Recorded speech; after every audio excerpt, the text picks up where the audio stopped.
how to fix call receive not showing on screen. So if you have an incoming call on your phone and you pick it up, then you exit the page. Now you discover that the call receive page is no longer showing on your phone.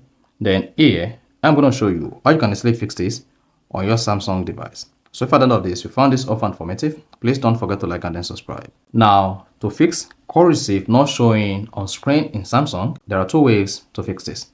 The first approach, when you have an incoming call on your Samsung phone, and now you pick up the incoming call just like this. Now you exit the page.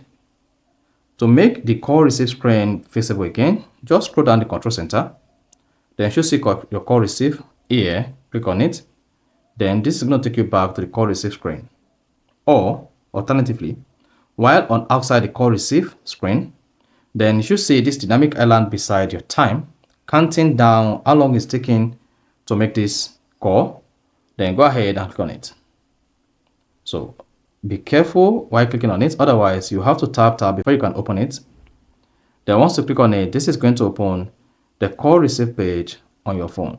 So if you're using an iPhone, you just need to click on the time dynamic island, as this is going to open your call receive screen. Is that? So that is basically how to fix call receive not showing on screen in Samsung. So if you found this offer informative, please don't forget to like and then subscribe.